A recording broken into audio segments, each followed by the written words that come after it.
Didn't see you there. What's going on, guys? So it's been a minute. Hey, it's a cool picture. It's been a minute since I've done an update video on the toaster.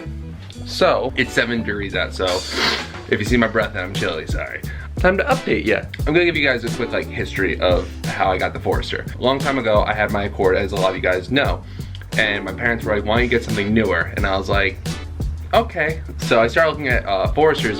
All I wanted was a 5-speed, at least an X, so I got the heated seats and the sunroof and stuff. But that was it. I didn't want a turbo, I didn't want anything like that. I just wanted a fun daily. I was gonna lift it, go off-road with it, whatever, kind of what I do with the Crosstrek, what I try to do with the Crosstrek.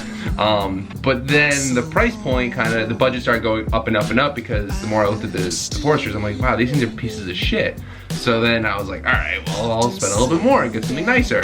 And then the budget kind of hit the point of, okay, I'll look at some XTs. And funny enough, my girlfriend's family's from Long Island. Try and get down there is a couple weekends a month. That night we got back upstate.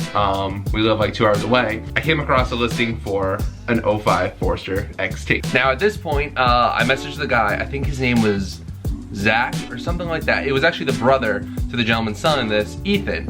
So I reached out, and it was a very professionally put together ad in the sense of, don't waste my time. This is the detail. If you want more, let me know, but I'm firm at the price, which I forget what the price was. And I was like, all right. So I reached out to him and I was like, yo, I'm interested, genuinely, what's the deal? That's when I started talking to Ethan, the actual owner of the car. I talked to his brother real quickly. His brother was like, yo, I'll give you my brother's phone number, and then you talk to him from there. He doesn't have Facebook. Off the grid. So now, again, I literally just got back from Long Island, and the car was on the island. I talked to Ethan about probably a week to 2 weeks, sent me a whole bunch of pictures, details. The car was originally from Texas. He bought it. He bought all of his vehicles from Texas or other states out of the Salt Belt, and then brought them to New York, Long Island, where he lives. Trying this whole moving around thing, the story of the toaster. My buddy Sam Schwa Films, lives on the island, obviously. I had Sam go out and check out the car for me. He met up with his brother just to hear the car run, send me pictures, videos, and all that. It was blocked by his Jeep, so he couldn't test drive it for me, which was fine. So Sam kind of gave the seal of approval, like, hey man, it's worth your time to come down here. I'm like, all right, cool. And it came down to, okay, we'll come buy the car.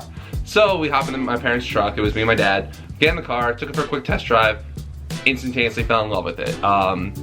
Talked to Ethan, long story short, bought the car, now it's mine. Drove it all the way home, went right to work with it, and I kept staring at it the whole day. I'm like, this is my car, this is my car. So now, fast forward a little bit, the car is home. I've owned it for a couple weeks. My buddy Raul kind of comes into play. Started buying a couple parts from him and there, and from there kind of just went downhill really quick. I started getting the aero kit for it. I did almost all cosmetic stuff the first year of ownership. Actually, within the first 3 to 5 months, I was doing all the aero, all the cosmetics too, because I didn't want to modify the engine just yet. So I did the side skirts, the wing, the front lip. I bought Raul's wheels. He was not happy about selling these. I bought all that stuff from Raul. The rear wing I got from JDM Emergencies. But then I started to want to do a little bit more. First performance mod I did was a Grimspeed intake. First surprised me with getting me an intake for the car. So you guys can see that video here. The most cringy install video I've ever done, because it was a mixture of wanting to be a really professional video and make them really happy, being, wow, this kid's good, and also just first time really being on camera. First performance part I ever did to the car. I also at the time had a Cobb V3, thanks to Cobb, had a Cobb V3 for the car because the factory drive-by-wire tune sucks. I flashed a stage 1 tune, which you can do on just the stock intake and all that stuff. So when I did the Grimspeed intake, I was already ready to go for it, which was awesome. So did that, and then I did a whole bunch of bushings from Cartboy, the trans member mount, the rear Cartboy lockdown bolts, which made an insane difference. Cartboy short throw shifter in there. At that point, the factory radiator is prone to cracking and leaking. So I started to see some seepage, and I was like, pop, nope. So I ordered a coil rad from J&A Performance. Thank you, Justin. When I was at IAG with Chris, I bought the IAG air oil separator. You guys saw me install that.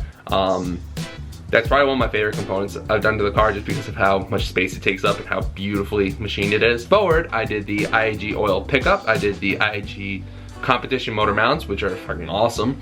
And then I did the SCI oil pan.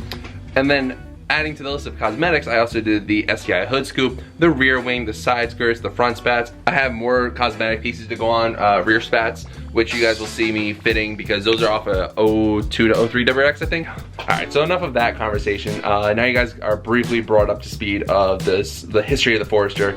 It's never gonna leave my ownership. That's why I'm investing the money I am into it, because A, for the content, B, because there's so many people that have helped, whether you guys know it or not. There's been a ton of you that have reached out to me and just said, thank you for making this video, this helped me with this. Like, you gave me the motivation to do this or this. And hearing stuff like that is what fuels me to actually keep making videos and, you know, investing in the cars and stuff, just because it's awesome seeing me directly helping people. Seeing that you guys enjoy the video so much and everything I've been doing. So, with that being said, let's talk about phase 2.